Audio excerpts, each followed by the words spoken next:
Era el barco más grande jamás construido en su época y se suponía que era insumergible. Pero a los pocos días de emprender su primer viaje en 1912, el Titanic desapareció bajo las implacables olas del Atlántico Norte. Y de sus más de 2.200 pasajeros y tripulación, solo 706 sobrevivieron aquella terrible noche. ¿Le habría ido mejor a un barco más pequeño en la misma situación? ¿Importó en verdad el tamaño del iceberg al final? ¿Fue un error que el barco cambiara de rumbo en el último momento para evitar el impacto? Estas son 3 preguntas que tienen a la gente pensando, ¿y si...? Sabemos que el Titanic fue considerado una maravilla de la ingeniería en su época. Diseñado por Thomas Andrews para la compañía naviera británica White Star Line, tenía algo más de 270 metros de longitud y 53 metros de altura. Construido con abundante espacio para 840 camarotes, una alberca, una pista de squash, un gimnasio y 2 comedores. Pero fue bajo la cubierta donde se encontraba una de sus novedades más impresionantes. El casco del Titanic estaba dividido en 16 compartimentos diseñados para ser estancos. Hasta 4 de estos podrían retener agua en caso de rotura, y los 12 restantes ayudarían a mantener el barco dañado a flote. Gracias a estos compartimentos, la embarcación se consideraba insumergible. Se rumora que Philip Frank, vicepresidente de White Star Line, llegó a declarar: "No hay peligro de que el Titanic se hunda. El barco es insumergible y los pasajeros no sufrirán más que inconvenientes". El 14 de abril de 1912, se demostró que eso era un error cuando el Titanic chocó con un iceberg.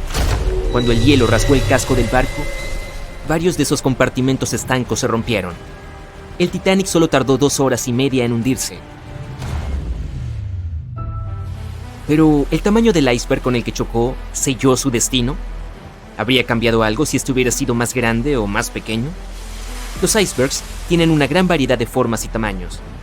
Son trozos de hielo que se han desprendido de los glaciares o de las plataformas de hielo del Ártico y del Antártico, y ahora vagan por el océano hasta que acaban derritiéndose. Uno de los icebergs más altos jamás encontrados habría eclipsado fácilmente al Titanic. Descubierto en 1957, tenía 168 metros de altura. Eso se acerca a la altura del monumento a Washington. Imagina chocar con algo tan grande. Aunque los icebergs más pequeños pueden resultar igual de peligrosos. Algunos son del tamaño de una casa y se denominan pedacitos de iceberg. Otros, más cercanos al tamaño de un auto, se llaman icebergs sumergidos. Estos pueden ser mucho más difíciles de localizar para los barcos y embarcaciones, por lo que son más complejos de evitar.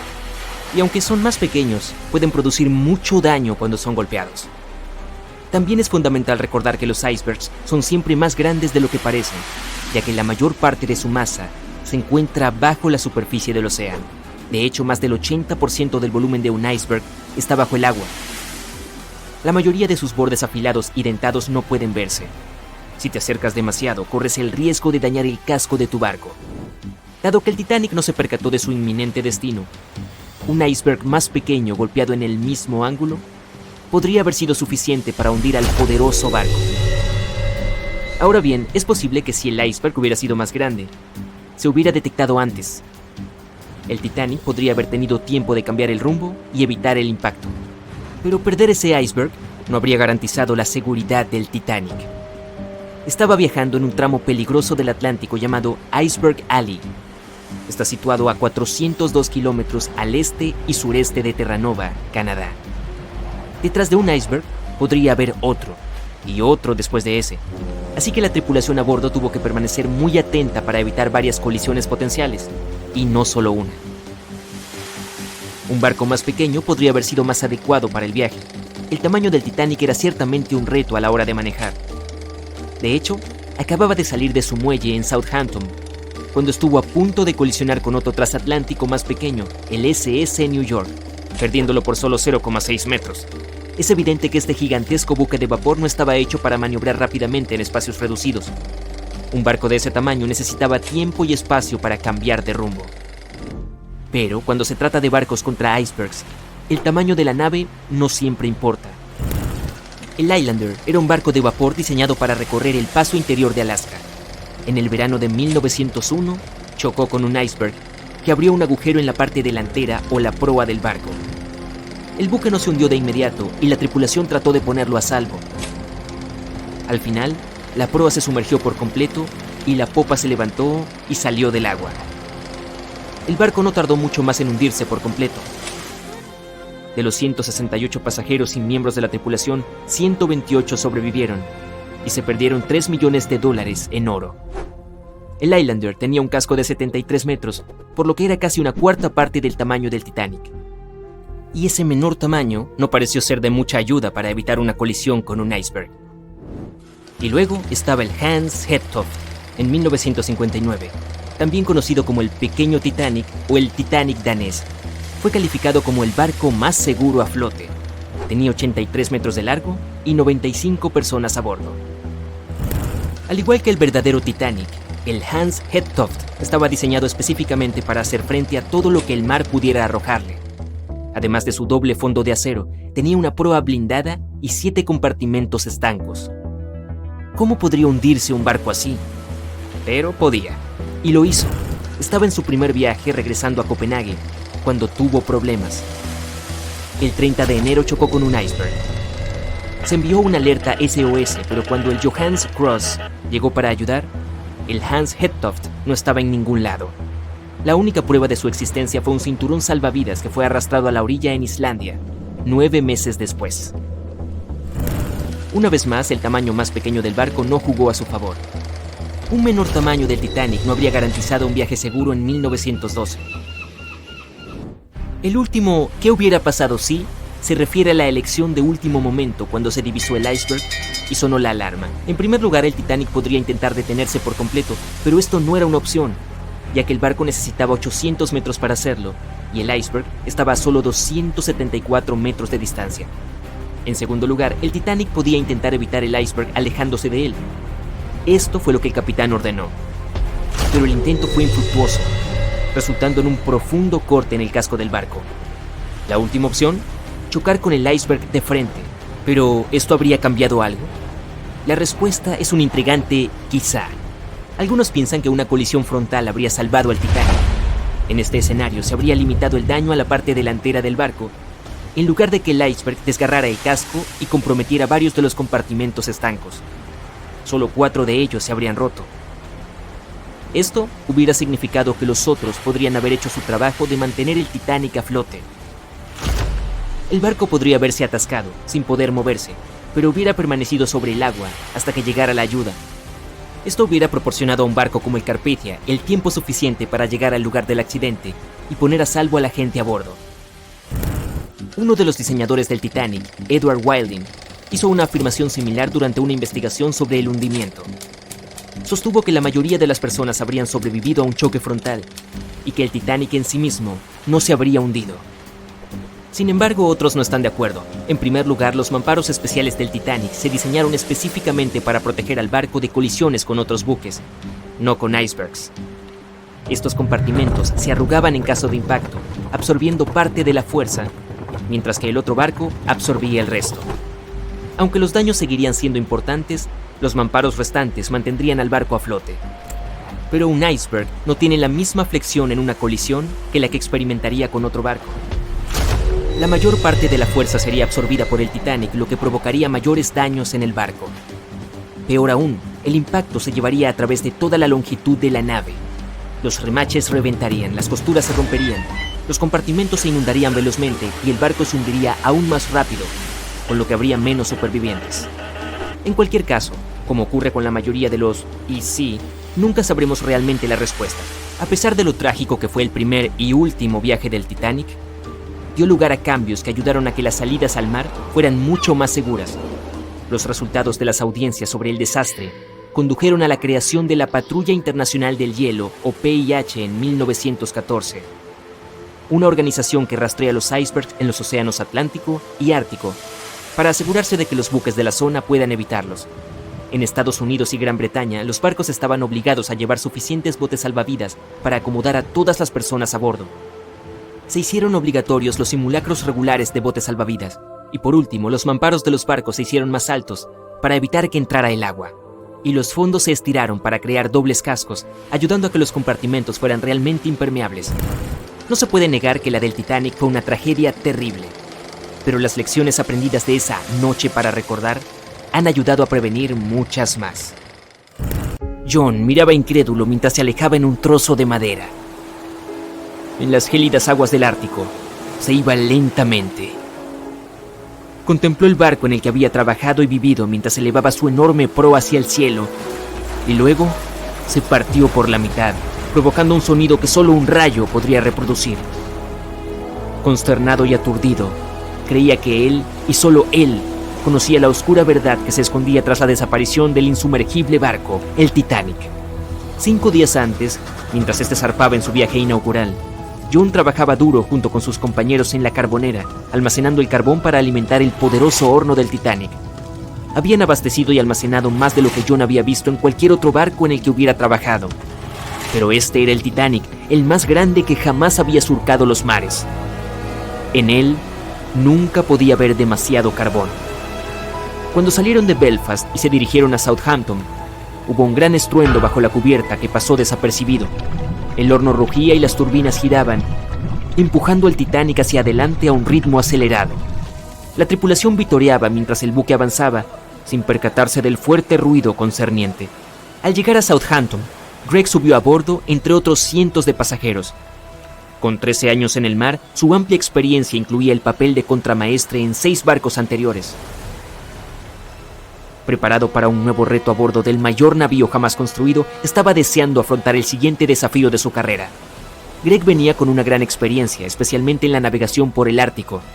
Su papel era vital dentro de la tripulación, conocer los mares que rodean el Polo Norte. Sería un vigía clave cuando se dispusieran a cruzar la peligrosa trayectoria del Callejón de los Icebergs. Greg tenía algunas preocupaciones con respecto al viaje. La órbita de la Tierra estaba notablemente cerca del Sol y de la Luna, lo que provocaba mareas más altas. Esto haría que los icebergs fueran más prominentes, alejándolos más hacia la ruta del Titanic en su viaje a Nueva York.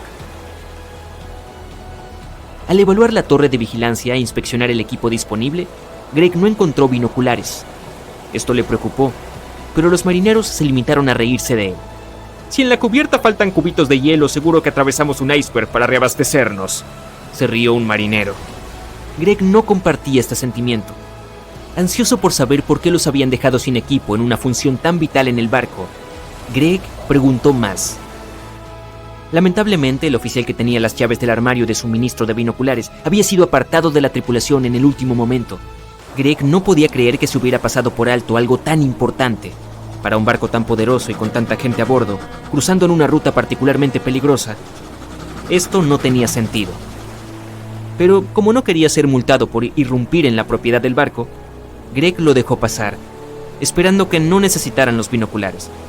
Al final, si se detectaban icebergs, se haría una llamada de aviso al capitán, informando de cualquier preocupación.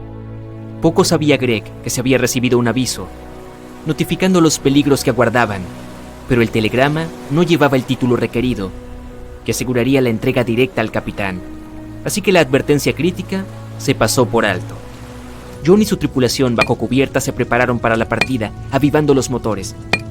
Notó una esencia de escape espesa, demasiado pesada para lo que se esperaría de los hornos. La tripulación buscó por todas las cubiertas inferiores.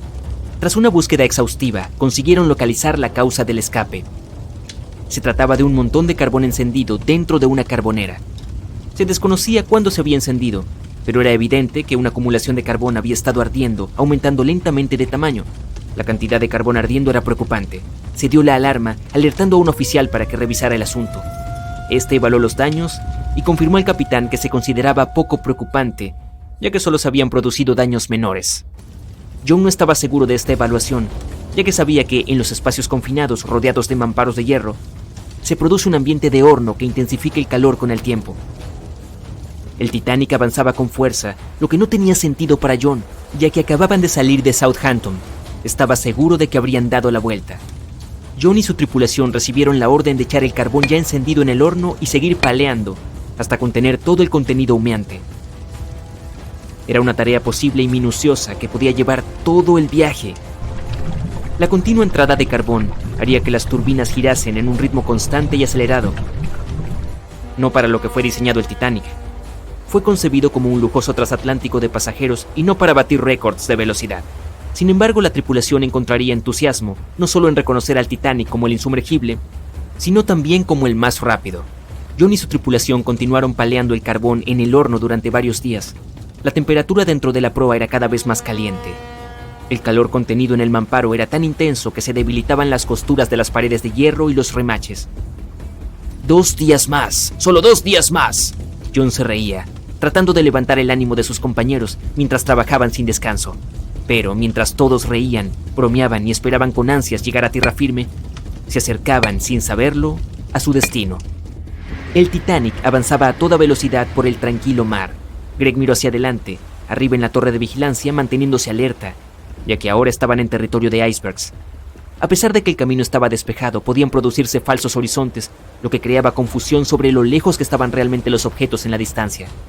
Al viajar por las aguas de la corriente del Golfo hacia la corriente del Labrador, más fría, las columnas de aire se enfriaban de abajo arriba, creando una inversión térmica. Esta presión de aire increíblemente alta aseguraba la ausencia de niebla, proporcionando una visión aparentemente clara. Pero la inversión térmica puede crear ilusiones ópticas, mostrando el horizonte más lejano, apareciendo más alto en la distancia, enmascarando cualquier objeto que pudiera venir antes. Estos falsos horizontes llenos de mar ocultan fácilmente cualquier iceberg que pudiera estar acercándose. Greg conocía los peligros de un mar tranquilo en el Ártico y prefería las aguas agitadas, donde es más fácil detectar los icebergs entre las olas. Desde el mirador, Greg miraba hacia el oscuro abismo que tenía delante. De repente, a 1,5 kilómetros justo delante, una imagen formidable surgió rápidamente de las oscuras aguas que lo rodeaban. ¡Iceberg, justo al frente!, Greg gritó a su compañero, que rápidamente llamó al timón y les indicó que viraran con fuerza a estribor. El timonel recibió la llamada. En el calor del momento, giró el timón en sentido contrario a las agujas del reloj. Entonces se dio cuenta de que había girado el timón en el sentido equivocado y se puso rápidamente en la dirección contraria. El barco se dirigió hacia el iceberg, virando a babor y reduciendo la velocidad. Aunque hubo un retraso en el giro del timón, la corta distancia desde la señal y el ritmo rápido con el que navegaban puede que no hayan supuesto ninguna diferencia. A medida que se acercaban al iceberg, parecía que lo iban a perder, pero más del 87% de este estaba bajo el agua. Y cuando se acercaron al costado, el hielo oculto debajo golpeó la proa de babor, perforando el costado del casco con un desgarro de 1 metro cuadrado. El barco se agitó y todos a bordo se dieron cuenta de que algo estaba mal. Entre la confusión y el miedo, no se dieron cuenta de los daños. Mientras se orientaban, 6 de los 16 compartimientos se llenaban rápidamente de agua de mar. El casco solo podía soportar que se llenaran 4 compartimientos antes de hundirse. El tiempo corría mientras el Titanic descendía a las profundidades. El debilitado mamparo con pilares y remaches de acero calentados se rompió bajo la presión y el repentino cambio de temperatura del agua helada. Se dio la orden de abandonar el barco. Se prepararon los botes salvavidas para ser liberados mientras enviaban señales de ayuda a los barcos cercanos. El operador de radio estaba sentado, llamando constantemente a un barco cercano que había estado en contacto con el Titanic recientemente. Hubo una comunicación constante con este barco durante los últimos días, proporcionando avisos de icebergs desde que el Titanic partió de Southampton. El último mensaje de advertencia recibido fue hace apenas 1 hora. Al recibir el último aviso, el operador respondió ignorantemente: «Cállate», dando por sentado que sus avisos de icebergs no tenían sentido. Tras esta desafortunada respuesta, el barco apagó su radio y guardó silencio. El barco más cercano que respondía a sus señales de socorro se encontraba a 800 kilómetros de distancia, demasiado lejos para prestar ayuda a tiempo. Hubo innumerables errores que causaron el final acuático del Titanic, ya fuera por contribución directa o por pura ignorancia. El más trágico de ellos fue el número de personas a bordo del barco, 2.224. Solo había suficientes botes salvavidas para rescatar a 1.178, apenas la mitad de la gente. A principios del siglo XX, en algún lugar de la costa de África Occidental, un buque de vapor alemán abandonaba el puerto. De repente, el tiempo empeoró. El barco entró en una espesa niebla y terminó encallado en un banco de arena cercano a la costa. Por suerte nadie resultó herido e incluso pudieron salvar su preciada carga, pero el barco quedó atrapado en la arena para siempre. Y no estaba solo. Casi toda la costa occidental de Namibia se llama Costa de los Esqueletos. Si el nombre suena aterrador, es porque lo es. Esta línea de playa de 1570 kilómetros de largo es uno de los lugares más peligrosos de la Tierra. Las tribus bosquimanas creen que su deidad suprema hizo esta tierra cuando estaba enfadada. Los portugueses fueron los primeros europeos que pisaron Namibia en el siglo XV y por supuesto tampoco les gustó la costa de los esqueletos. Los exploradores portugueses pensaban que en esta tierra estaban las puertas del inframundo. Aquí es donde el desierto del Namib se encuentra con el océano Atlántico. Puede que sea peligroso, pero también es precioso, y además está declarado Patrimonio de la Humanidad por la UNESCO. Si la costa de los esqueletos tuviera un director de relaciones públicas, renunciaría al cargo el primer día de trabajo.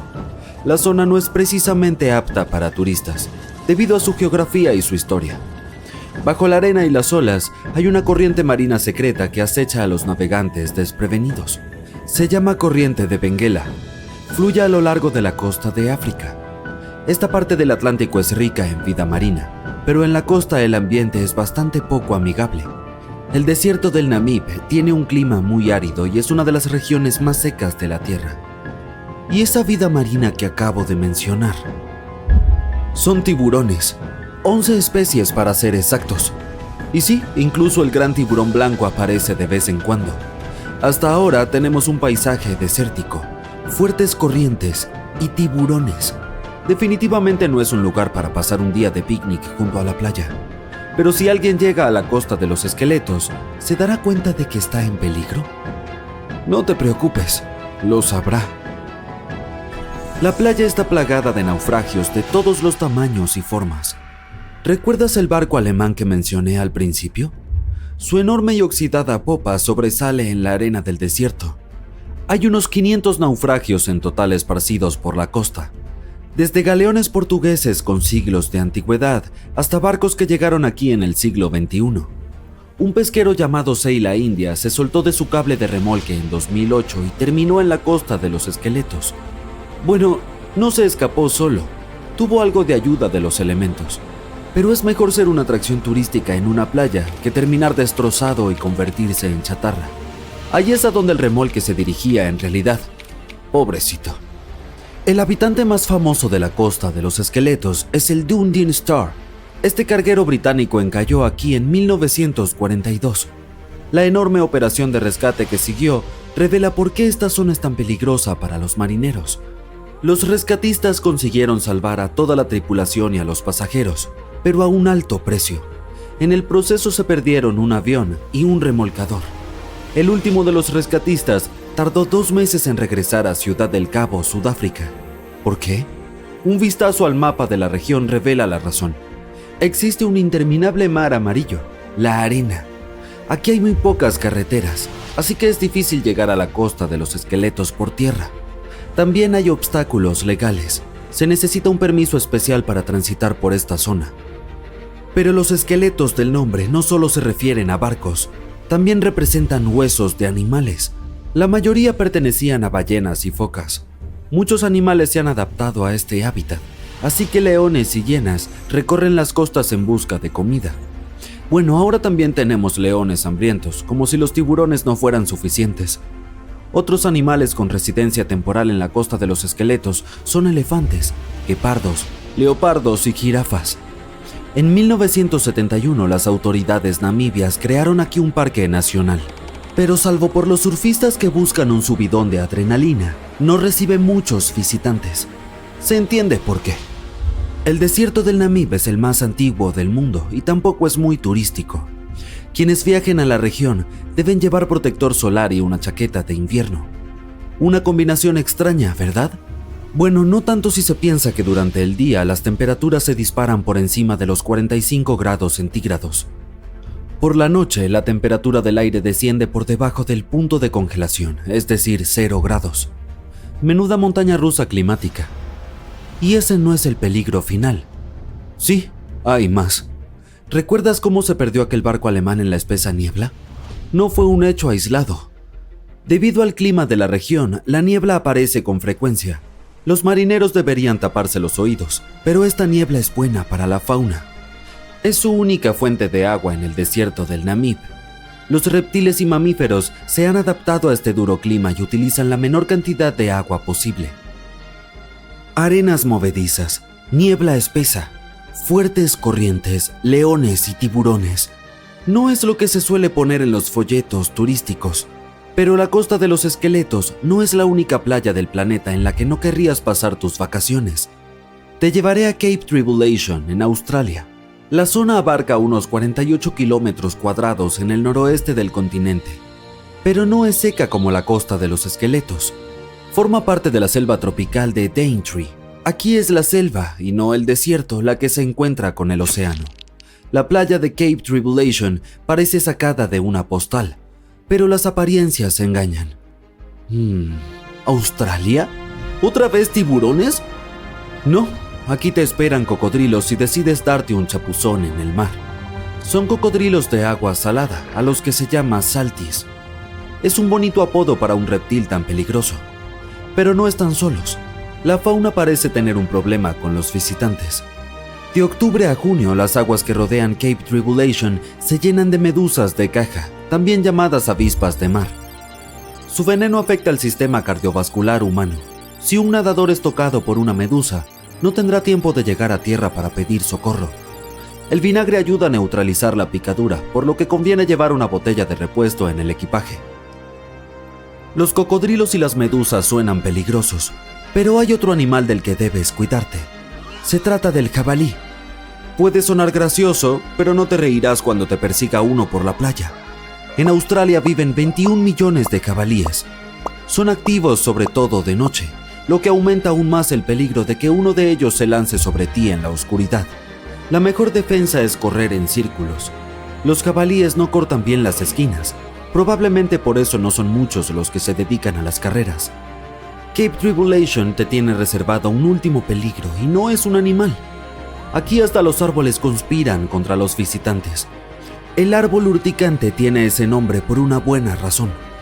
Si intentas agarrar una de sus hermosas bayas rojas, se defenderá. Sus púas son como pequeñas esquirlas de cristal. El efecto desagradable que producen en la piel dura un mes. Luego está el arbusto de la espera. Pero, ¿quién llama así a estas especies? Esta larga enredadera tiene pinches que te agarran y no te sueltan. Son tan fuertes que pueden tirar a un humano de un caballo. Tendrás que esperar a que alguien pase y te salve de este espinoso asaltante. Si estabas a punto de tachar esta playa australiana de la lista de vacaciones... Más de 25 millones de personas abordaron cruceros en todo el mundo en 2017. Puede que no parezca mucho, pero, por ejemplo, eso es más que la población de Bélgica. Es una excelente alternativa de vacaciones con una ventaja adicional. Puedes conocer varios destinos diferentes para visitarlos mejor en el futuro. Si ya reservaste un viaje en un crucero pero aún no tienes idea de lo que debes empacar, podrías comenzar con una búsqueda sobre las ubicaciones específicas de tu embarcación. De cualquier manera, asegúrate de llevar zapatos aptos para la cubierta que sean de tacón bajo. Además, empaca un par que sea cómodo para caminar distancias más largas para los días que pases en tierra. Dependiendo de la temporada, es posible que también quieras guardar algunos trajes de baño. Si estás tomando algún tipo de medicamento, asegúrate de llevarlo en su empaque original también. Si sueles usar poco equipaje, no te preocupes. La mayoría de los cruceros tienen cuartos de lavado. Son un poco caros, especialmente si quieres que tus prendas sean lavadas, planchadas y dobladas por ti. Pero te ahorran el ajetreo de empacar más prendas o lavarlas tú mismo. Es muy importante que te comuniques con la compañía de tu tarjeta de crédito antes de abordar el barco. Más aún si tu itinerario incluye visitar uno o más países extranjeros. Tu tarjeta podría ser bloqueada si hay alguna actividad inusual en tu cuenta. La mayoría de estas empresas tienen algoritmos que se activan una vez que aparecen varios cargos de diferentes países. Es exactamente lo que pasaría en un crucero. Informar de antemano te ahorrará la vergüenza de que te rechacen la tarjeta en algún restaurante. Y para asegurarte de conseguir la mejor habitación, antes de reservarla, revisa el plano de cubierta del barco. Debería estar disponible en su sitio web. Si lo que buscas es paz y tranquilidad, no optes por las habitaciones ubicadas directamente encima o debajo de cualquiera de los puntos de entretenimiento de la embarcación. Además, si te mareas fácilmente, evita los cuartos que están en la parte delantera del barco. En lugar de eso, elige los que están ubicados en el medio, en una cubierta inferior. Así sentirás menos movimiento. Y si es la primera vez que viajas en un crucero, te sorprenderá saber que algunas habitaciones no tienen ventanas. Antes de hacer una reserva, asegúrate de verificar todas las características del cuarto que deseas reservar. La mayoría de los cruceros tienen un montón de imágenes de las salas comunes en sus páginas de reserva y puede ser un poco confuso lo que en realidad ofrecen por un precio específico. Además, algunas habitaciones también son bastante pequeñas. Si no te gusta dormir en espacios limitados, es posible que quieras cambiar a un cuarto más grande, incluso si es un poco más caro. Siempre puedes dividir el costo con un amigo si quiere acompañarte en tu viaje. Ok, con la ayuda de la tecnología moderna, incluso si una habitación específica no tiene ventanas, no significa que no puedas ver las olas. ¿Cómo? Seguro te estás preguntando. Los cruceros más lujosos cuentan con un bono secreto. En las áreas sin acceso a la luz solar se construyen balcones virtuales. Estas pantallas de alta tecnología funcionan mostrándote lo que sucede afuera en tiempo real. También tienen un beneficio adicional. En caso de mal tiempo, los huéspedes aún pueden tener la sensación de estar al aire libre sin que el viento o la lluvia arruinen su cabello o su ropa. Y puede que no sea perfecto, pero aún así es mejor que estar en un lugar encerrado a bordo. ¿Que no quieres gastar mucho dinero en el crucero? Es posible, especialmente si buscas mejoras de última hora. Incluso podrías terminar teniendo vacaciones de millonarios sin tener que gastar mucho. Estas mejoras a veces incluyen cosas como un balcón privado en tu habitación, tal vez algunos servicios de spa o incluso mejores precios para comidas de alta gama. Y si no están todos reservados para el momento en que las personas abordan el barco, es posible que estén abiertos para el resto de los pasajeros a precios mucho mejores de los que tenían inicialmente. Puede haber obsequios ocultos a bordo si prestas mucha atención. Cosas como pasteles de cortesía a última hora de la mañana o una taza de té por la noche pueden ser algunos de los detallitos que se ofrecen a los huéspedes. Solo tienes que preguntar. Y es posible que quieras ver lo que están haciendo otros turistas. Algunas personas con más experiencia en cruceros pueden darte excelentes consejos y trucos. No tengas miedo de iniciar una conversación si ves que alguien obtuvo algo gratis. Algunos barcos no escatiman esfuerzos en cuanto a elegancia. Incluso tienen áreas exclusivas diseñadas para huéspedes que se hospedan en costosas suites. La mayoría de las veces están ubicadas en la parte superior del barco. En una embarcación en particular, estos tipos de huéspedes tienen miembros del personal designados llamados Royal Genies, que son similares a los mayordomos. Pueden atender a unas pocas cabinas. Dado que la línea de cruceros quiere distraer a otros invitados de hacerles preguntas que les quitarían tiempo a sus invitados asignados, estos Genies no usan etiquetas con su nombre en las áreas públicas.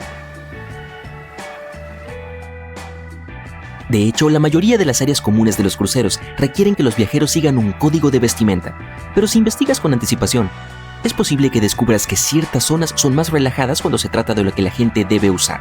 La mayoría de los barcos requieren que las personas sigan la regla de atuendo inteligente, lo que significa pantalones con una camisa con cuello para los hombres o blusas y faldas, vestidos o pantalones elegantes para las mujeres. En cuanto a los destinos de viaje, asegúrate de investigar con anticipación los puertos que vas a visitar. Así sabrás qué ponerte, qué tiempo hará y si necesitas empacar algo más, como un paraguas o una toalla de playa. Las escalas en los cruceros solo duran unas pocas horas en la mayoría de los casos, por lo que querrás aprovecharlas al máximo. Si un lugar en específico tiene museos o galerías de arte que quieres visitar, asegúrate de hacer reservas con anticipación para que no pierdas tiempo esperando en las filas. Ahora, algunos cruceros incluso brindan a sus huéspedes recorridos privados por los puertos que visitan. Asegúrate de reservarlos con anticipación en caso de que te interesen, ya que los cupos se llenan bastante rápido. Los tours independientes son un poco más privados, puedes pasar más tiempo con tu guía turístico e incluso hacer más preguntas. Recuerda siempre poner tu teléfono en modo avión mientras estés a bordo. La mayoría de las historias de terror de cruceros involucran a novatos que terminaron pagando miles de dólares en cargos de teléfonos celulares mientras estaban en los barcos, solo porque olvidaron apagarlos. Y si eres el tipo de persona que no puede apagar su teléfono, asegúrate de consultar con tu proveedor de telefonía celular antes de viajar al extranjero. Algunos pueden ofrecer planes especiales por tiempo limitado sin cargos adicionales. Podrás chatear, llamar o buscar videos en YouTube sin preocuparte por tener que pagar una fortuna.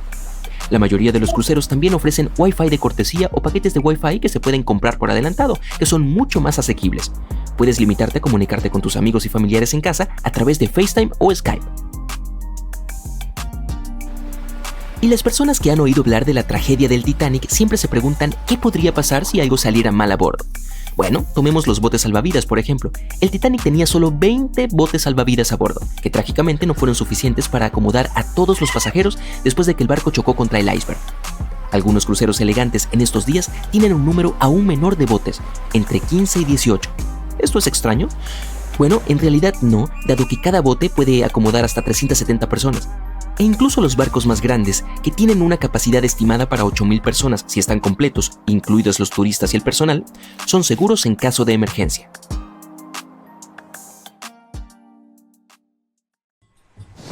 Puedes adivinar cuántas teorías existen sobre el hundimiento del Titanic? Así es, muchísimas, incluyendo una teoría propia que hoy compartiré contigo. Después podrás decidir cuál te parece más probable. Teoría de una pieza. La primera versión de los hechos fue la teoría de una pieza. Es muy simple y básicamente afirma que el hundimiento ocurrió sin ninguna ruptura. 2:15 AM, el barco choca con un iceberg. 2:18 AM, las luces se apagan. El barco alcanza un ángulo de 45 grados y su hundimiento final en las profundidades del océano comienza rápidamente. 2:20 AM, solo unos 3 minutos después, el RMS Titanic desaparece bajo la superficie del océano, para siempre. El transatlántico no se rompe, solo se hunde en una pieza entera. Por supuesto, esto no puede ser cierto. En abril de 1902, el Titanic no solo era el barco más grande del mundo, sino también el más grande jamás construido. Es difícil creer que un buque tan pesado pudiera haberse hundido sin romperse. Sería simplemente imposible. Bueno, no podemos culpar a las personas de aquel entonces. Antes de encontrar los restos, no había otras teorías. ¿Un momento? ¿O acaso sí las había? Un día después de la tragedia, los sobrevivientes fueron entrevistados y hablaron de lo que había pasado. Algunos de ellos afirmaron que el barco se había partido en dos al hundirse. Por ejemplo, Jack Thayer, un chico de 17 años, describió el hundimiento tal y como lo recordaba, y L.D. Sigmund dibujó un boceto a partir de esa descripción. El dibujo mostraba claramente el barco partiéndose por la mitad. Pero nadie le creyó a Jack ni a los demás testigos. No había pruebas, por lo que sus afirmaciones fueron recibidas con escepticismo. Sin embargo, en 1985 las cosas cambiaron. Fue entonces cuando Robert Ballard encontró los restos del Titanic en las profundidades del océano. Cuando la gente los vio, quedó claro que Jack y los otros supervivientes tenían razón. El Titanic se había partido en dos. Por lo tanto, es hora de una nueva teoría. 2:15 AM. La quilla se rompe, la escora de estribor cede y el casco continúa inclinándose y desmoronándose. 2:17 AM. Las secciones de la galera se rompen. Las torres caen inmediatamente bajo su propio peso. Las luces se apagan. La popa es arrastrada por los aires. La proa se desprende y comienza a hundirse. La popa se aferra a duras penas a la parte de estribor de la superestructura de la sección de popa. La sección de popa se inclina lentamente hacia babor mientras comienza a hundirse de nuevo. Se levanta por última vez y hace un giro semicircular mientras se hunde. Suena bastante convincente, ¿cierto? Pero algunos comenzaron a hallar agujeros en esta teoría. Por ejemplo, el Titanic no podría haberse mantenido unido hasta alcanzar un ángulo tan elevado. Tendría que haberse partido mucho antes. Esto solo significaba que aún quedaba un vasto campo para la investigación y las especulaciones. Por eso, los expertos comenzaron a idear sus propios escenarios. ¿Qué tal si primero miramos los menos populares? Ruptura en V y ruptura en V Aaron 1912. Según la primera teoría de la ruptura, el Titanic alcanzó un ángulo elevado y el peso de su popa sin apoyo hizo que se partiera desde arriba hacia abajo. Pero eso es físicamente imposible, así que, ¿existen otras ideas? En 2006, Roger Long, un arquitecto naval, decidió investigar la llamada teoría de la V. 2:17 AM. La ruptura comienza en un ángulo poco pronunciado, tal vez de unos escasos 11 grados. La estructura superior falla y comienza a resquebrajarse. En este momento, solo el doble fondo mantiene unido al Titanic, pero comienza a doblarse bajo la tensión y el barco empieza a ceder. El agua se filtra a través de la grieta, aumenta el peso entre las dos secciones, doblando el Titanic hacia el otro lado y tirando de él en forma de algo similar a una V. Las cubiertas superiores se destrozan y se doblan juntas. La proa se dirige hacia el fondo y la popa es la última en hundirse. Sin embargo, esta teoría ha sido refutada muchas veces desde entonces. Roger Long creía en ella porque los bordes rotos de las cubiertas superiores de la sección de proa estaban destrozados y aplastados. Sin embargo, hemos descubierto que eso ocurrió debido a la llamada fracturación hidráulica. la fuerza del agua que chocó contra la cubierta cuando el Titanic golpeó el fondo del océano. Otra teoría de la ruptura en V afirma que la proa había salido del agua tras la ruptura. Esta teoría fue difundida principalmente por un antiguo entusiasta del Titanic, pero no solo se ha demostrado que es físicamente imposible debido a la increíble masa de la proa, también está inspirada en información incorrecta. ¿Recuerdas a Jack Thayer? Bueno, se basó en su boceto y en las palabras de un par de pasajeros, pero lo cierto es que ninguno de ellos había visto al Titanic romperse así. El propio Jack declaró en una entrevista que el boceto estaba completamente fuera de contexto respecto a lo que él había visto. Fue dibujado por un pasajero del Carpathia, el barco que recibió la señal de socorro del Titanic y acudió para ayudarlo. No podía ser utilizado como prueba. Ahora que sabemos esto, pasemos a las teorías que la mayoría cree. Teoría de la Banana Split de James Cameron.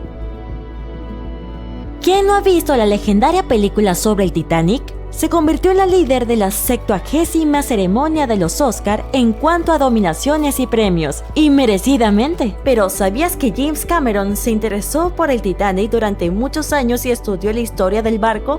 Sus libros e investigaciones son muy detallados, e incluso ideó su propia versión de los hechos. Se llama la teoría de la Banana Split.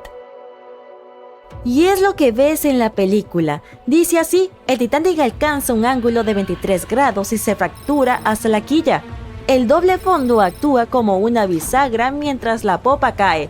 Cuando el doble fondo cede, la proa y la popa se separan. La popa se escora hacia babor y queda en posición vertical para luego comenzar a sumergirse. Esta teoría es la más exacta científicamente junto con la de Roy Mengot. Espera, ¿quién es Roy Mengot? Teoría de Mengot. Roy Mengot era un ingeniero que ideó la teoría más plausible hasta el momento.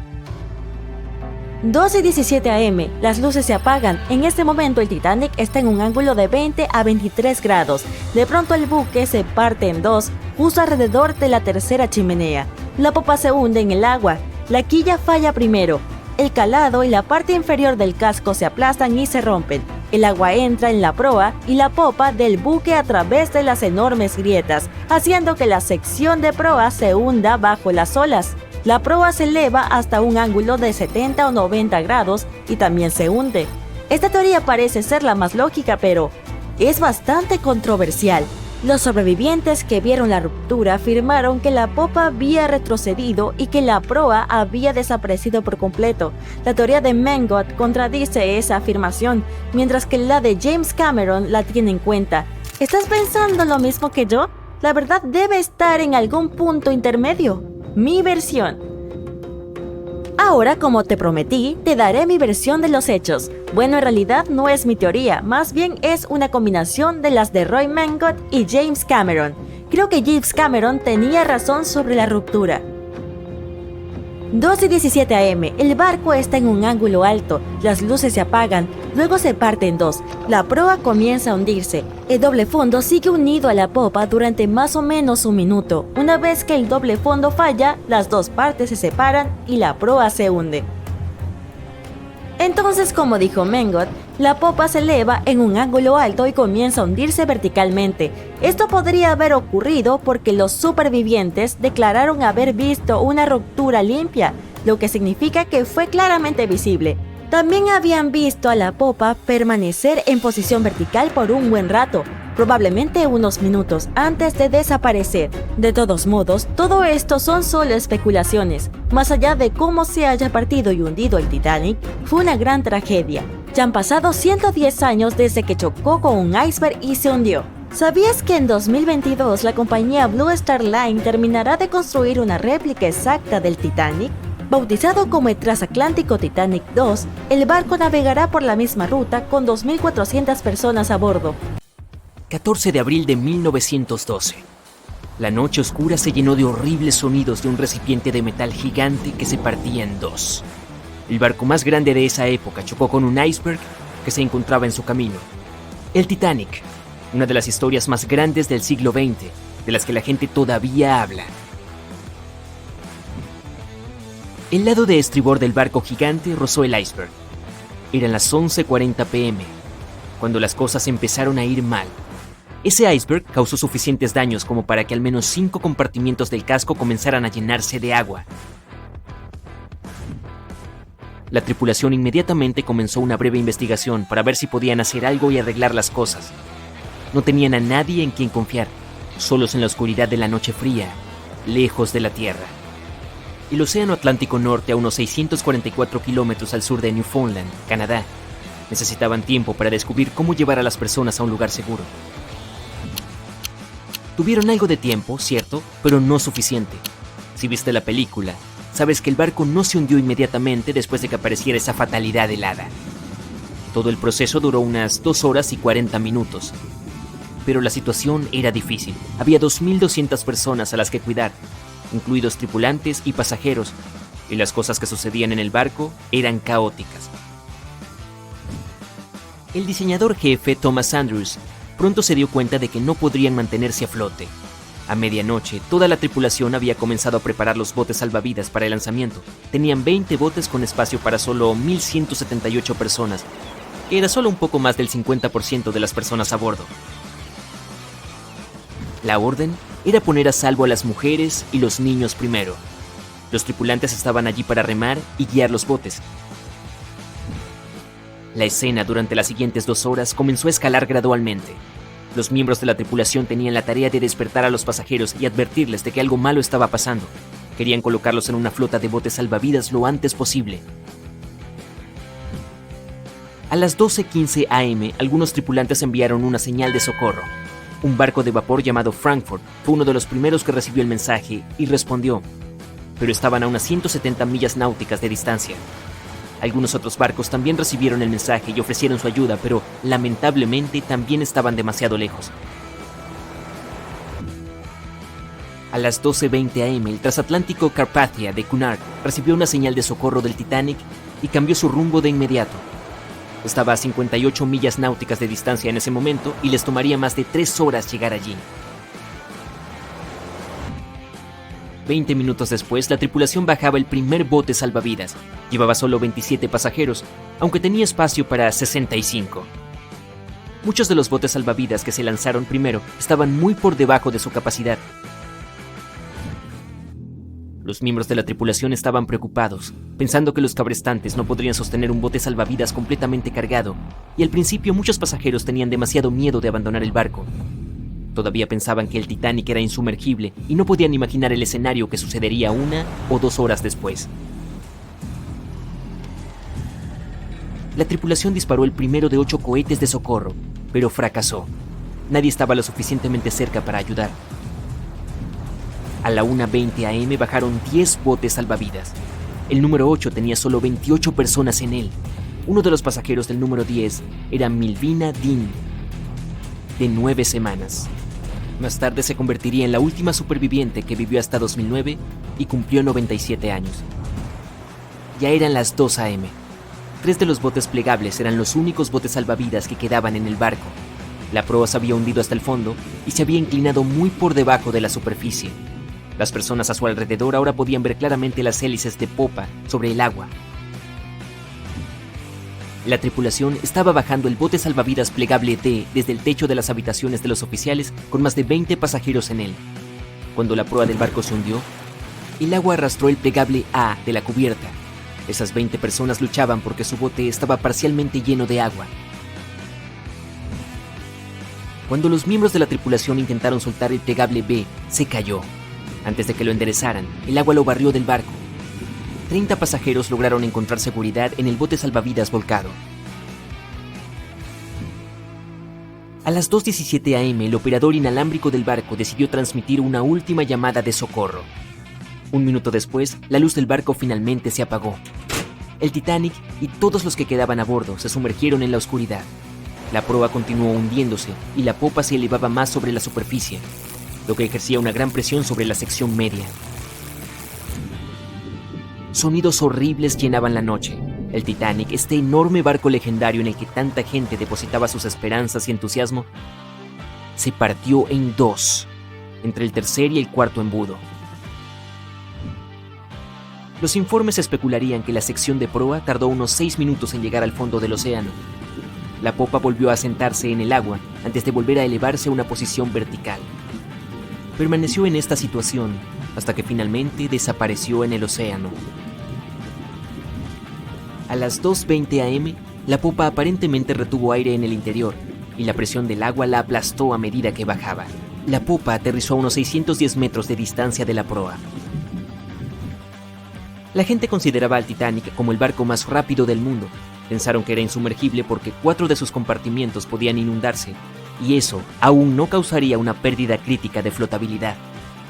Su vida fue problemática desde sus inicios. Mientras el barco salía del puerto, se movió a medio metro de otro barco llamado New York. Se las arregló para pasar de forma segura, lo que fue un gran alivio para todos los pasajeros preocupados que se amontonaban en las cubiertas.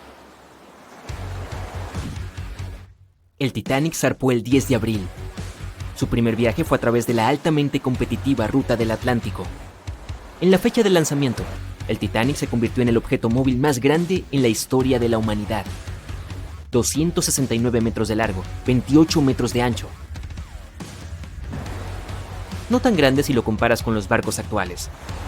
El crucero más grande del mundo en la actualidad es el Symphony of the Seas de Royal Caribbean, que tiene aproximadamente 5 veces el tamaño del Titanic. Si pones esa nave en posición vertical, sería casi tan alta como el Empire State Building, que mide 380 metros sin antenas. Pero el Titanic fue una gran atracción en su época. En un momento de su viaje, se detuvieron en Francia, luego de lo cual hicieron otra escala en Irlanda. Una vez que los últimos pasajeros abordaron, el enorme barco partió a toda velocidad hacia su destino final, la ciudad de Nueva York. 4 días después del inicio de su travesía, el Titanic no logró desviar su rumbo de un enorme iceberg. La historia que todos conocemos. Solo sobrevivieron 700 personas, y la mayoría eran mujeres y niños. La noche era extremadamente fría. 1 hora y 20 minutos después de que el Titanic se hundiera en el fondo del océano, los sobrevivientes ni siquiera estaban seguros de que alguien viniera a salvarlos. Por fin vieron una luz. Se trataba del Carpathia viniendo hacia ellos.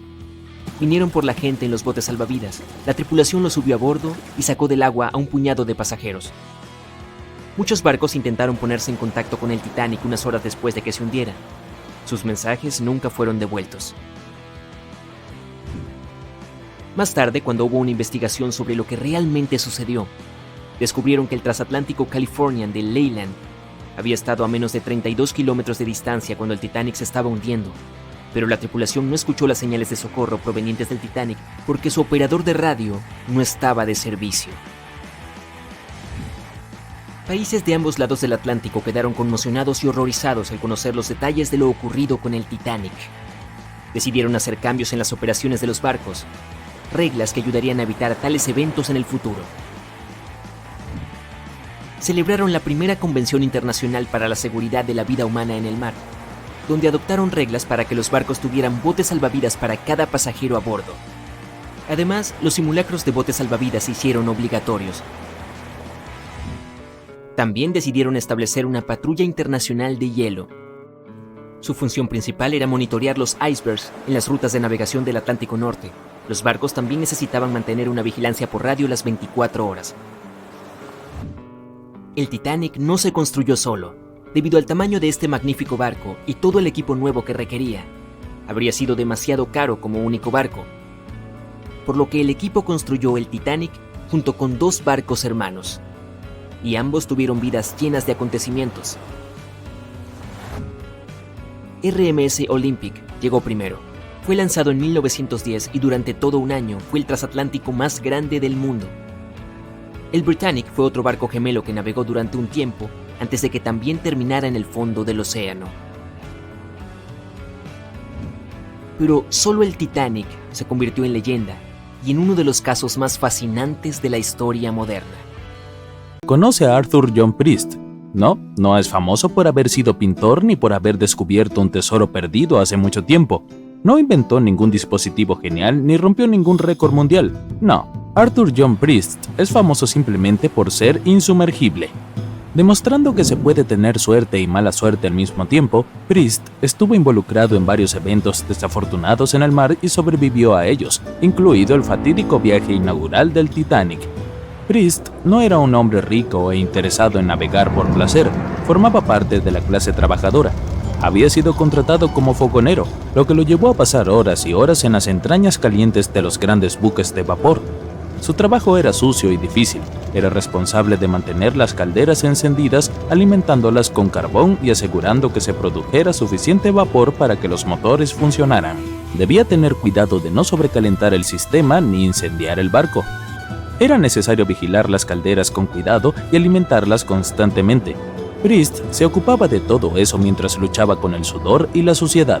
A menudo se quitaba la camisa a causa del calor y siempre estaba cubierto con el polvo negro de carbón. Cuando por fin tenía un descanso, su camarote compartido estaba cerca en la misma parte del barco. Debía ser bueno en su trabajo, ya que no tenía problemas para conseguirlo. Pero, fuera a donde fuera, la mala suerte parecía seguirlo. El primer incidente fue leve. De joven, Priest trabajó en el RMS Asturias. El buque de pasajeros zarpó por primera vez en 1907 y viajó de Southampton, Reino Unido, a Buenos Aires, Argentina. En algún momento de su viaje inaugural, el barco sufrió una pequeña colisión. Los daños fueron lo suficientemente graves como para que el barco regresara para ser reparado. Afortunadamente, no hay informes de ningún herido de gravedad. Sin inmutarse, Priest fue a trabajar a otro barco. Por desgracia, su mala suerte se pegó al Asturias. En 1914, se convirtió en un barco hospital que ayudaba a cuidar a hombres y mujeres enfermos en toda Europa, mientras los llevaba a su hogar en Inglaterra. Pero en marzo de 1917, cerca de la medianoche, fue golpeado por un objeto extraño. El casco se rompió y la sala de máquinas se inundó. El capitán ordenó a todo el mundo que abandonara el barco y envió a la tripulación, los pacientes y el personal sanitario a los botes salvavidas. El barco seguía moviéndose e impulsándose a través del agua. Dado que los controles principales situados dentro de la sala de máquinas inundada no podían apagarse, el capitán se negó a abandonar el barco, mientras los demás seguían intentando escapar. Logró dirigir el Asturias hacia Bald Head, donde finalmente tocó tierra y evitó hundirse. Hicieron descender los botes salvavidas restantes y los últimos sobrevivientes fueron rescatados. Cuando más tarde estudiaron los daños del barco, el Asturias fue declarado irrecuperable. Sería difícil culpar a Priest de este desastre en particular. Después de todo, ni siquiera estaba en el barco en ese momento, pero parece que muchos de los barcos donde trabajó estaban destinados a tener problemas. Su mala suerte lo siguió a su siguiente trabajo en el RMS Olympic, un enorme transatlántico. El Olympic era grande. De hecho, había sido diseñado y construido como parte de la flota que incluía el Titanic, pero el tamaño implicaba sacrificios. El Olympic era excelente a la hora de moverse en una dirección, pero muy difícil de manejar cuando debía girar. Era septiembre de 1911. El Olympic intentaba alterar su curso. El Hawke, un barco más pequeño que navegaba cerca, no le dio al buque más grande el espacio suficiente para maniobrar, y los dos chocaron. Como el Hawke estaba diseñado para hacer frente a posibles enfrentamientos en el mar, su proa reforzada atravesó al Olympic. Aparecieron dos grandes cortes en el costado del transatlántico. El eje de la hélice estaba muy torcido, y lo peor de todo, el agua comenzó a entrar al barco.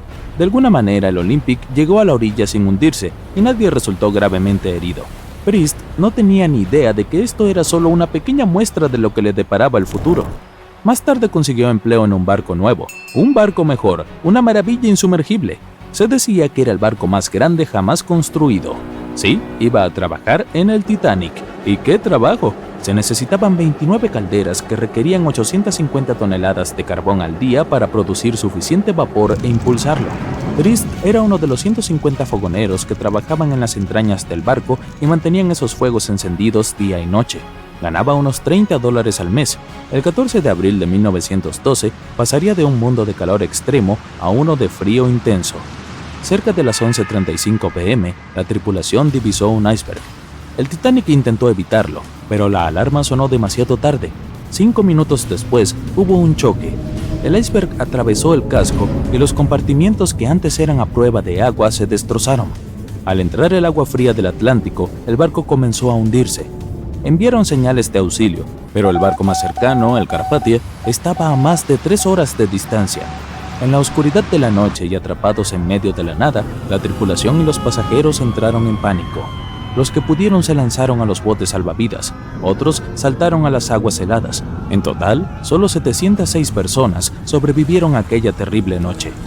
En el momento de la colisión, Priest estaba en los camarotes inferiores del barco. Se encontraba descansando de un duro día de trabajo. A medida que el barco se hundía, también se hundían sus posibilidades de sobrevivir. Él y sus compañeros se encontraban en la posición más peligrosa del barco. Tuvieron que abrirse paso a través de un laberinto de pasillos y escaleras, algunos de los cuales estaban inundados en una terrible carrera hacia la cubierta. Y después se enfrentaron al agua helada. Se vieron obligados a saltar y nadar desesperadamente hasta estar a salvo. El océano estaba tan frío que Priest sufrió una congelación antes de encontrar el camino hacia un bote salvavidas. Fue uno de los 44 fogoneros que sobrevivieron esa noche. Después de una experiencia como esa, la mayoría de nosotros no volvería a pisar un barco, pero Priest tenía que trabajar. Su siguiente trabajo también terminó en desastre. Le ofrecieron empleo en el HMS Alcántara. Se hundió en 1916 y una vez más, Priest fue uno de los pocos que logró salvarse, aunque resultó gravemente herido en el proceso. Y sin embargo siguió tentando a la suerte. Su siguiente trabajo como fogonero le resultó extrañamente familiar. Trabajaría en un barco construido por los mismos responsables del Olympic y el Titanic. Este barco llamado Britannic era el más grande de los tres. También se creía que era un buque superior, equipado con nuevas características de seguridad después del hundimiento del Titanic. Por ejemplo, tenía 48 botes salvavidas abiertos, 46 de los cuales eran los más grandes que se habían utilizado en un barco hasta el momento. 2 de ellos estaban motorizados y equipados con dispositivos especiales de comunicación. La buena noticia, el Britannic sobrevivió a su primer viaje sin incidentes. Ya le había ido mejor que al Titanic. Sin embargo, el 21 de noviembre de 1916 fue sacudido por una fuerte explosión mientras viajaba por el canal de Kea, en el mar Egeo. El casco estaba dañado y algunos de los compartimientos comenzaron a llenarse de agua. Pero, a diferencia del Titanic, el Britannic había sido diseñado para emergencias de este tipo. Contaba con 5 mamparos sellados. De haber permanecido intactos, habrían ayudado a mantener el barco a salvo y a flote durante mucho más tiempo. Pero hubo un problema. En un acto de imprudencia, los ojos de buey de las cubiertas inferiores habían quedado abiertos. Cuando el barco se inclinó, los ojos de buey dejaron entrar agua que inundó el Britannic y aceleró su descenso al mar. Esto hizo que los mamparos herméticos fueran inútiles. El barco se hundía rápidamente, de hecho, mucho más rápido que el Titanic. 35 de los botes salvavidas fueron lanzados con éxito, por lo que la mayoría de las personas se salvaron. De los 1.066 pasajeros y la tripulación, 1.036 sobrevivieron. Priest, con su suerte intacta, fue uno de ellos, y sin embargo, su vida en el mar aún no había terminado. Aceptó un puesto de fogonero en el Donegal. Se trataba de un transbordador de pasajeros más pequeño que había sido reconvertido para ser utilizado como barco hospital. En abril de 1917 fue golpeado por un objeto extraño mientras huía de una situación insegura, y si bien sufrió una lesión en la cabeza, Priest volvió a ser uno de los sobrevivientes. Tuvo que vivir 2 colisiones y 4 hundimientos antes de sentirse finalmente listo para retirarse. De hecho, se dice que solo dejó de trabajar porque nadie quería navegar con él. ¿Quién podría culparlos? Pasó el resto de su vida en tierra firme, en Southampton, Inglaterra, con su esposa Annie y sus 3 hijos, pero Arthur John Priest siempre sería recordado como el fogonero insumergible. Corría el año 1854 y el SS Arctic, el transatlántico de pasajeros más rápido de su época, partía para cruzar el Atlántico. Mientras navegaba a través de la bruma, desapareció lentamente hacia lo desconocido. Collins Line era una compañía naviera estadounidense que se fundó en 1818 y comenzó a comerciar en el transporte transatlántico en 1835. Sus barcos de vapor cruzaban el Atlántico desde Liverpool hasta Nueva York en solo 10 días. No parece muy rápido hoy, lo sé, pero en aquel entonces el mismo trayecto les tomaba a otros barcos varias semanas. Ligeros en el agua con sus cascos de madera, propulsados por una potente máquina de vapor, esos barcos eran la opción favorita de muchas personas de alto perfil. ¿Qué podría salir mal con una nave tan avanzada?, pensaban.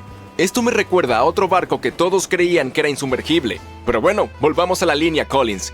Llegó a ser un verdadero líder en las rutas transatlánticas con solo otro competidor, Cunard's Line.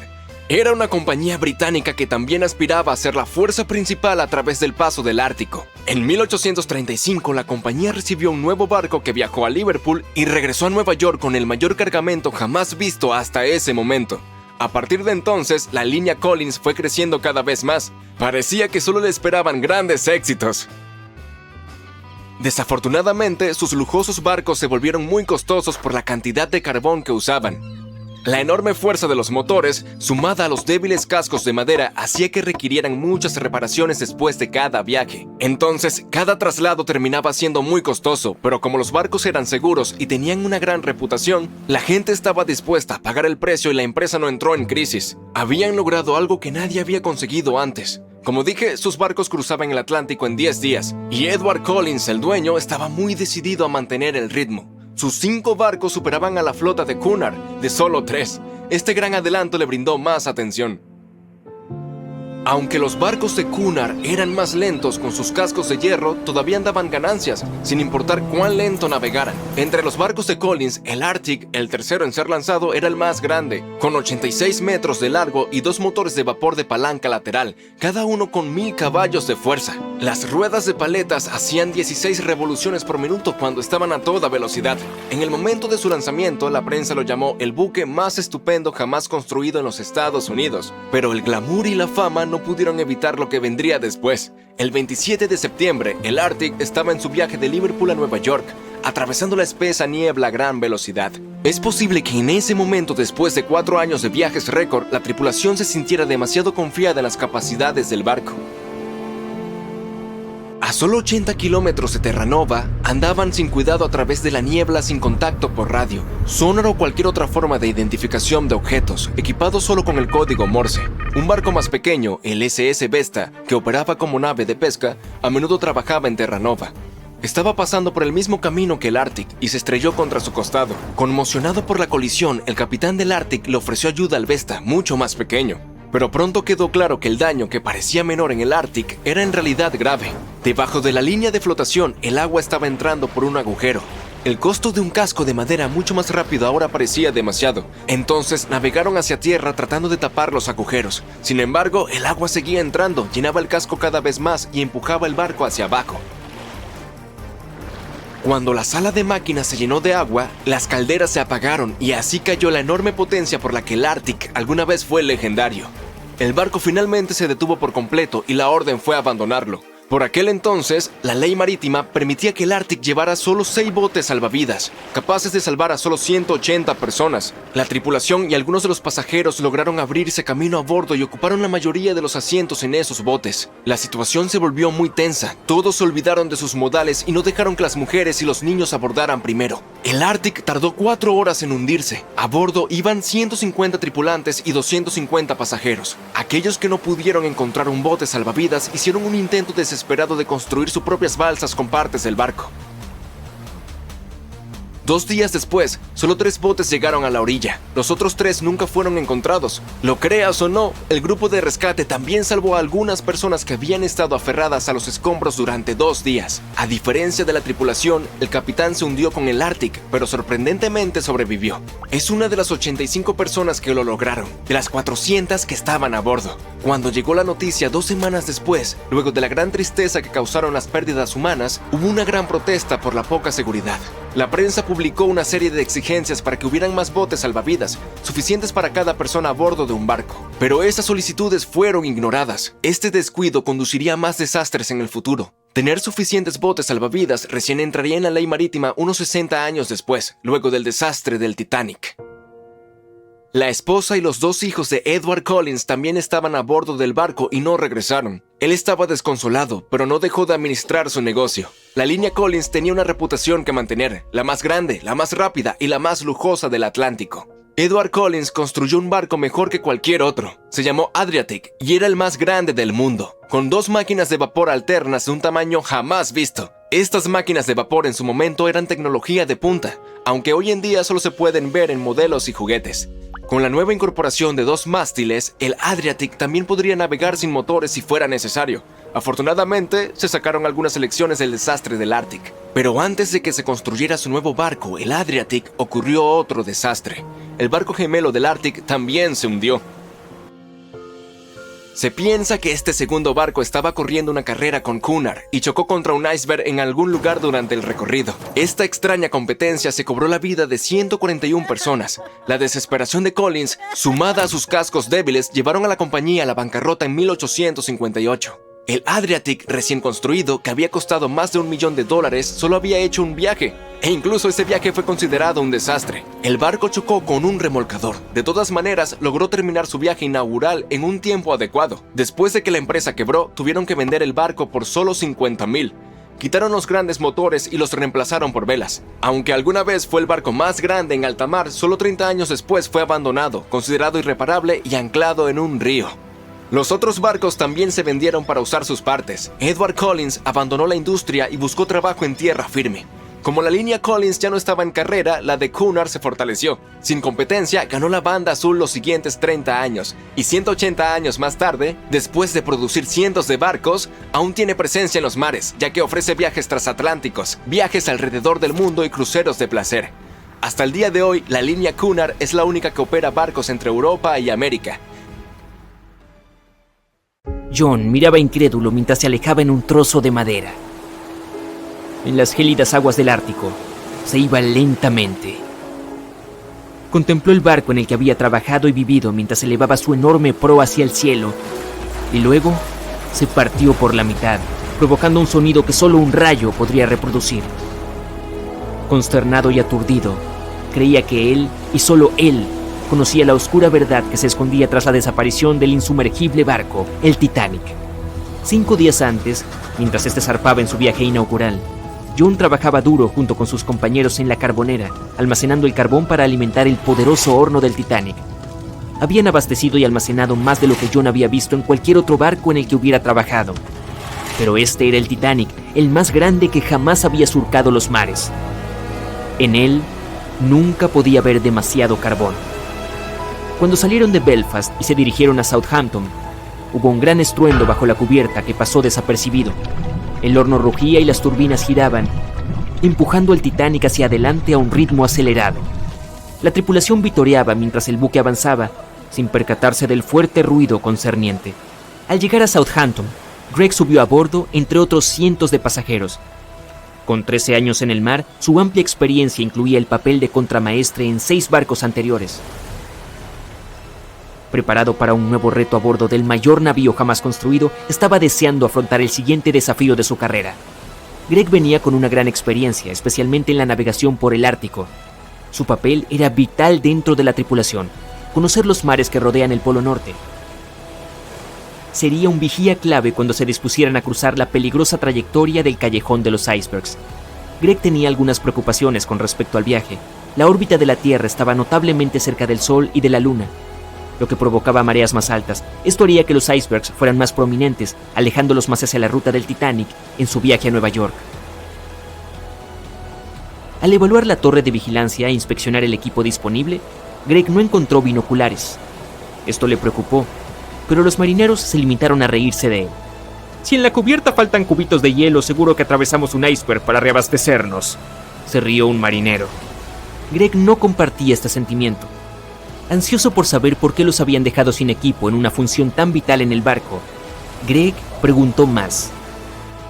Lamentablemente, el oficial que tenía las llaves del armario de suministro de binoculares había sido apartado de la tripulación en el último momento. Greg no podía creer que se hubiera pasado por alto algo tan importante. Para un barco tan poderoso y con tanta gente a bordo, cruzando en una ruta particularmente peligrosa, esto no tenía sentido. Pero como no quería ser multado por irrumpir en la propiedad del barco, Greg lo dejó pasar, esperando que no necesitaran los binoculares.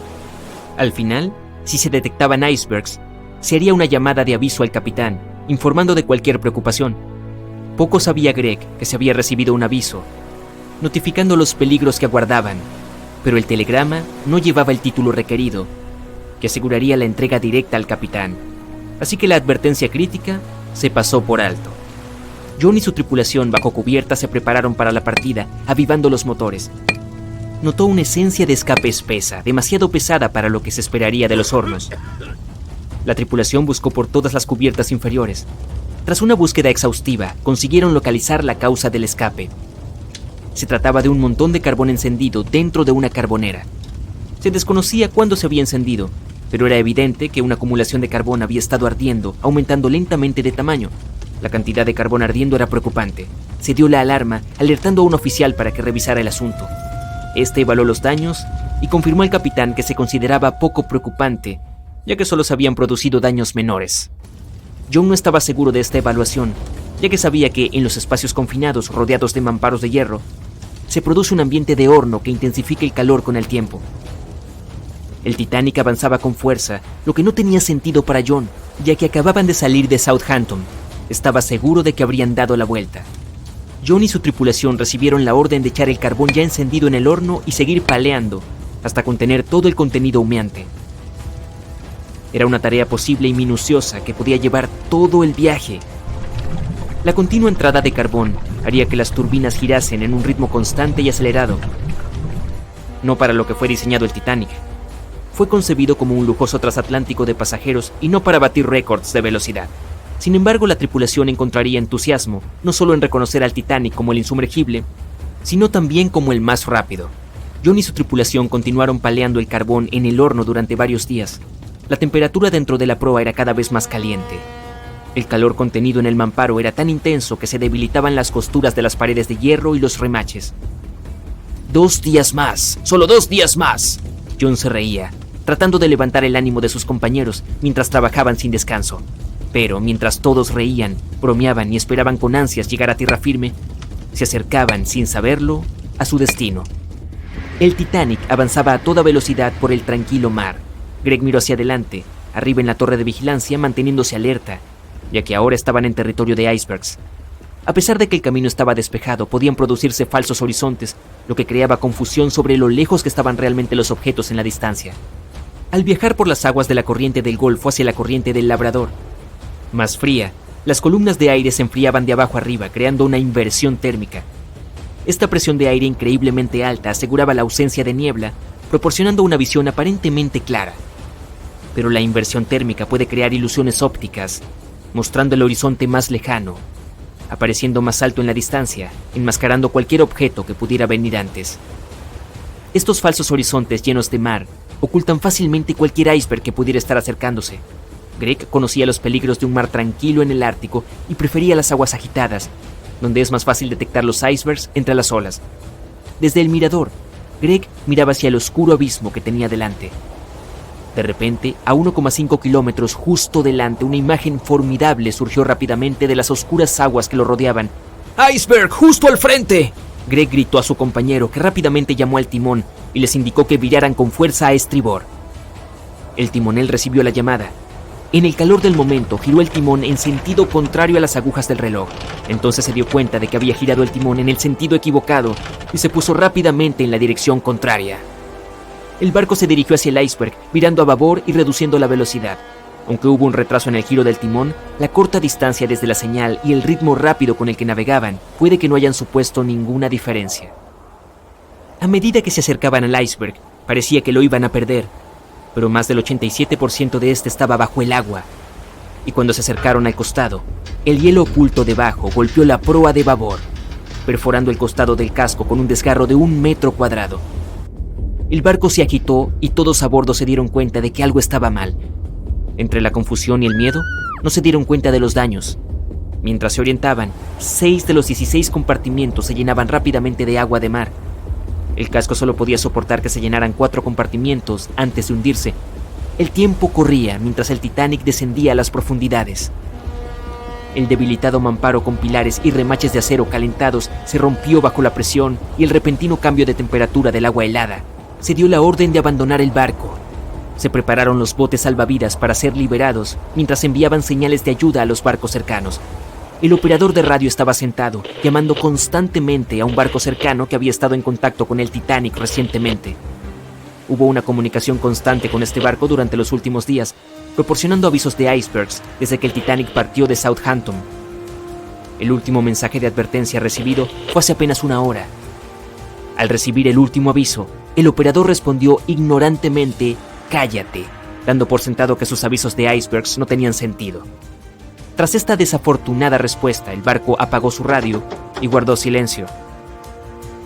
El barco más cercano que respondía a sus señales de socorro se encontraba a 800 kilómetros de distancia, demasiado lejos para prestar ayuda a tiempo.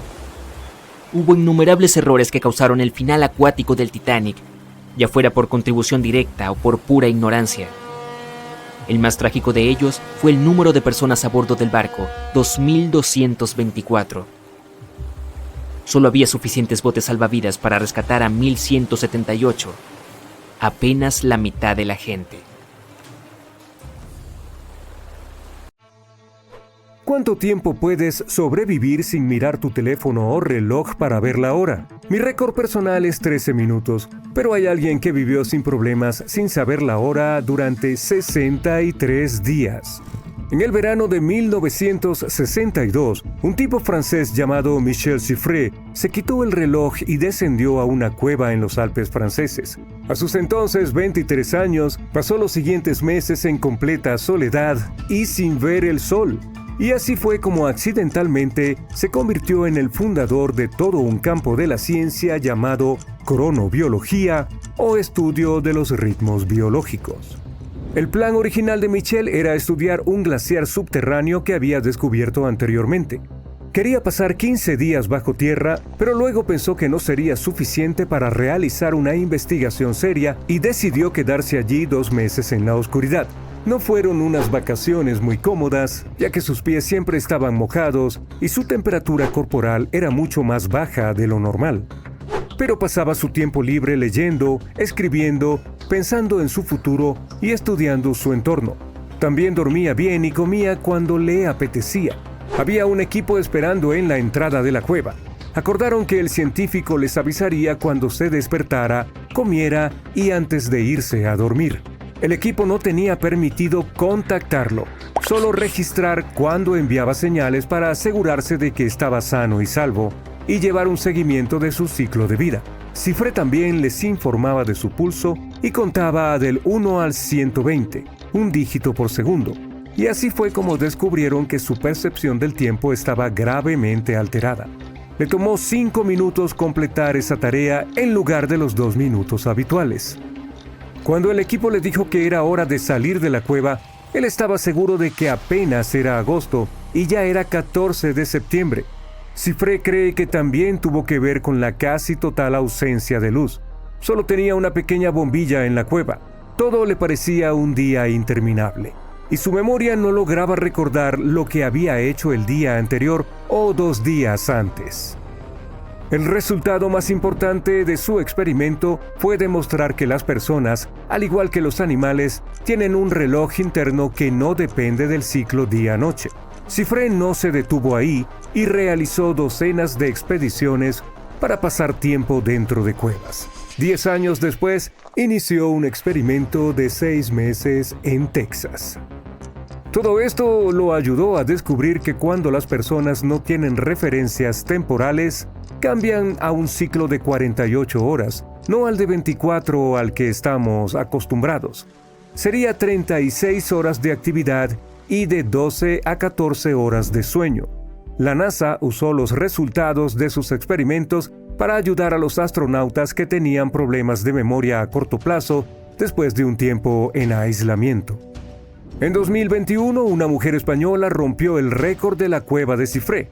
Beatriz Flamini pasó 500 días en una cueva en las afueras de Granada, con prácticamente ningún contacto con el resto del mundo. Insistió en que el equipo de apoyo no le diera ninguna noticia, incluso si algo le sucediera a sus familiares. La idea de este experimento rudimentario era probar sus propios límites y también ayudar a los científicos a entender cómo la permanencia en condiciones tan extremas afecta la mente y el cuerpo humano. Durante el experimento llamado Time Cave, Flamini recibió alimentos en un punto de entrega y envió videos de GoPro de sí misma al equipo de apoyo. Ellos revisaban los metrajes para asegurarse de que estuviera bien física y mentalmente. Flamini pasó el tiempo haciendo ejercicio, leyendo libros, pintando, tejiendo y cocinando. No se duchó, pero el equipo de apoyo retiraba sus desechos naturales una vez cada 5 días. En algún momento las moscas llenaron la cueva, pero Flamini continuó valientemente con el experimento. Alrededor del día 300 tuvo que salir y permanecer en una tienda de campaña en aislamiento durante unas 8 horas debido a un problema técnico.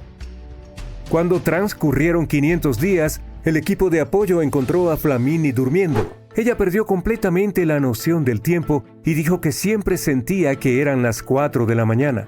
No quería irse porque no había terminado el libro que estaba leyendo. Aunque comenzó a escuchar cosas que no eran reales y tenía un fuerte antojo de pollo asado, la atleta extrema nunca consideró abandonar la Time Cave antes de lo planeado. Investigadores de varias universidades españolas analizaron los datos de este inusual experimento. Complejos ritmos biológicos rigen nuestra vida, desde los más pequeños procesos celulares hasta el funcionamiento del cuerpo entero. Estos ritmos regulan varios aspectos de tu fisiología, incluyendo los patrones de sueño, la temperatura corporal, el equilibrio hormonal, el metabolismo y la actividad cardiovascular. Muchas enfermedades se intensifican durante la noche y en la mañana. El trabajo por turnos interrumpe el equilibrio entre ritmos internos y el tiempo externo, por lo que los científicos lo culpan de las enfermedades. El desfase horario es un buen ejemplo de cómo tu reloj interno se desajusta porque te has trasladado a una zona horaria diferente. Pero la luz, especialmente cuando la captas a determinadas horas, puede ayudar a reajustar tu reloj biológico. Cuando ves luz al final de la noche, impulsa tu reloj hacia adelante y la luz del comienzo de la tarde puede retrasarlo un poco. Tu cuerpo tarda aproximadamente un día en adaptarse a cada hora de diferencia horaria, y dado que nuestro reloj biológico natural marca alrededor de 24,2 horas, es más fácil para nosotros adaptarnos a días más largos hacia el oeste que a días más cortos hacia el este. Por eso cuando los atletas o investigadores viven bajo tierra por un tiempo, terminan sintiendo que están en una distorsión temporal. En los años 70, los científicos descubrieron el mecanismo del reloj circadiano en una mosca de la fruta. Está relacionado con distintos genes. Un gen impulsa al otro, que luego frena al primer gen, lo que crea un ritmo oscilante. Durante el día, cuando el sol está arriba, un fotorreceptor les indica a ciertas partes del ciclo que se relajen. Existe una compleja red de moléculas y neuronas asegurándose de que todo funcione correctamente. Cada ser vivo tiene su propio reloj circadiano, con su propio conjunto de genes reloj que hacen el trabajo. Además de la luz, hay otros elementos como la temperatura y la comida que también ayudan a sincronizar el reloj de un organismo con el mundo exterior. Si te sientes aventurero y quieres probar el aislamiento en cuevas tú mismo, ¿qué tal la más profunda de nuestro planeta? La cueva Veriofkina. Obtuvo este título a principios de 2018. Fue explorada paso a paso cada vez más profundo. La primera expedición a esta cueva, en el Cáucaso Occidental, en 1968, solo exploró alrededor de 5% de ella, pero ya tenía casi 122 metros. Era evidente que había mucho más en ella, con una pequeña entrada que se sumergía en la piedra caliza de la corteza terrestre. Expediciones de todo el mundo regresaron allí hasta que finalmente alcanzaron el fondo. La segunda, tercera y cuarta cuevas más profundas del mundo están muy cerca una de otras, escondidas en las montañas del macizo Arábica. Es uno de los mayores macizos kársticos del mundo, pero aún no ha sido bien explorado porque es realmente complicado llegar a esta zona, accesible solo durante 4 meses al año debido a las condiciones climáticas. Llegar hasta allí es realmente complicado y lleva varios días.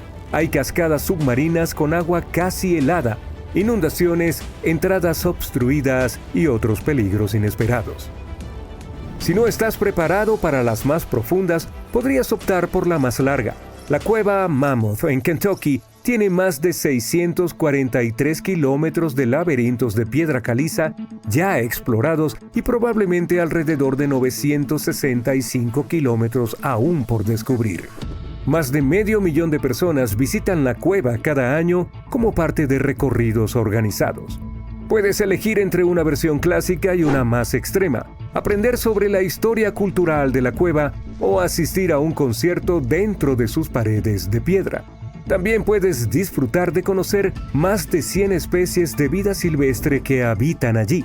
Una de las más famosas e inusuales es el pez ciego de cueva. Se ha adaptado al entorno sin luz al dejar de desarrollar ojos.